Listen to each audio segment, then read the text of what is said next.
अगर मैं आपसे पूछूं कि आप एक पेपर को कितनी बार फोल्ड कर सकते हैं, तो मे बी आपका आंसर होगा एक बार, दो बार या फिर तीन बार। अगर आप काफ़ी ज़्यादा स्ट्रांग हैं और अपने आप पर काफ़ी ज़्यादा ओवर कॉन्फिडेंस फील करते हैं, तो मे बी आप आंसर कर सकते हैं कि मैं एक पेपर को 8 से 10 बार भी फोल्ड कर सकता हूँ। बट अगर मैं आपसे बोलूँ कि अगर हम एक पेपर को 45 टाइम्स तक फोल्ड करेंगे तो उसकी हाइट कितनी होगी। मुझे पता है कि ये लगभग इम्पॉसिबल है कि हम किसी पेपर को 45 टाइम्स फोल्ड कर दें। बट जस्ट इमेजिन, अगर हम किसी पेपर को 45th टाइम फोल्ड करते हैं तो उसकी हाइट कितनी होगी। आप इस वीडियो को पॉज करके भी इसे कैलकुलेट कर सकते हैं। मे बी आपने कैलकुलेशन कर लिया होगा।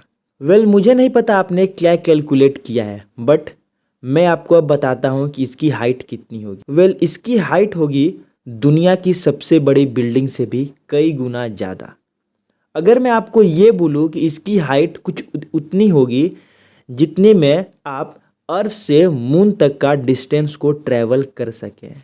मुझे पता है कि आप लोगों को इस बात पर बिल्कुल भी यकीन नहीं हो रहा होगा, और अगर आप लोग जस्ट 46 टाइम इसे फोल्ड कर देते हो तो आप लोगों का कुछ इतना डिस्टेंस होगा जिससे आप लोग एक बार अर्थ टू मून जा सकते हो और वापस भी आ सकते हो। मुझे पता है कि आप लोगों को मेरी बात पर बिल्कुल भी विश्वास नहीं हो रहा होगा, तो चलिए इसे अब हम लोग कैलकुलेशन की मदद से समझते हैं। तो एक जो मिनिमम पेपर की थिकनेस होती है वो बेसिकली होती है 0.001 सेंटीमीटर। अगर हम इसे 10 टाइम्स फोल्ड करेंगे तो इसकी हाइट होगी 1.024 सेंटीमीटर, और अगर हम इसे 20 टाइम्स फोल्ड करते हैं तो इसकी हाइट होगी अप्रॉक्स 1048 सेंटीमीटर, जो कि एक 3 फ्लोर बिल्डिंग के इक्वल है। मुझे पता है कि ये इम्पॉसिबल है कि हम किसी पेपर को इतना फोल्ड कर सके। तो चलिए अब हम लोग बात कर लेते हैं कि अगर हम इसे 45th टाइम फोल्ड कर देंगे तो इसकी हाइट कितनी होगी। तो इसकी हाइट होगी बेसिकली से 3,50,000 किलोमीटर, यानी कि 3.5 लाख किलोमीटर, जो कि हमारे अर्थ टू मून के डिस्टेंस के इक्वल है। और अगर हम इसे एक बार और फोल्ड करते हैं तो इसका डबल, यानी कि हम अर्थ टू मून और मून टू अर्थ आ जा सकते हैं। आप लोगों ने इस एग्जाम्पल के अंदर पावर ऑफ कंपाउंडिंग को काफ़ी अच्छे से समझा होगा। इसीलिए वॉरेन बफेट भी ये कहते हैं, invest some time to improve your knowledge, it create positive compound effect on your life. अब हम लोग पावर ऑफ कंपाउंडिंग को एक काफ़ी अच्छे एग्जाम्पल की मदद से समझते हैं।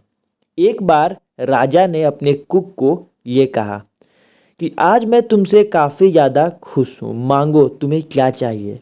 तो उस कुक ने राजा से यहाँ पर 100 गोल्ड कॉइन मांगे। तो राजा ने मुस्कुराते हुए कहा, मुझे नहीं लगता कि तुमने कुछ इतना बड़ा काम किया है जिसके लिए मैं तुम्हें 100 सोने के सिक्के दूँ।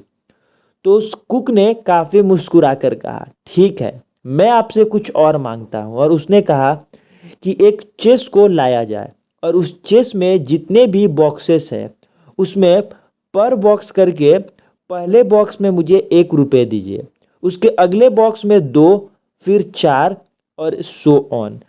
तो राजा को भी लगा कि ये कुछ खास नहीं है, यानी कि 100 सिक्के देने से अच्छा है कि मैं ये इसकी मांग को पूरी कर दूं। और उसने सेनापति को आदेश दिया कि इसे इतने सारे सिक्के दे दिए जाए।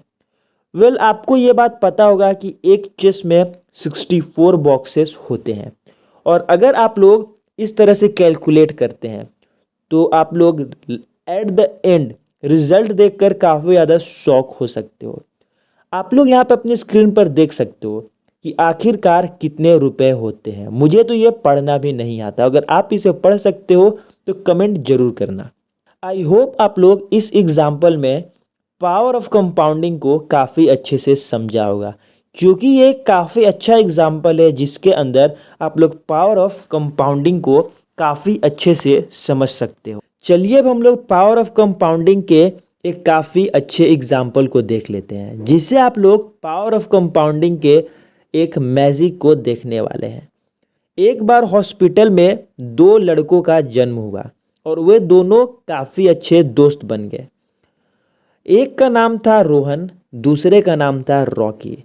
उन दोनों के फर्स्ट जब जन्म हुआ तो रिश्तेदारों ने काफ़ी पैसे देन गिफ्ट्स दिए। दोनों के पेरेंट्स ने उन गिफ्ट्स को बेच दिया और उससे 2-2 लाख रुपए इकट्ठा कर लिया।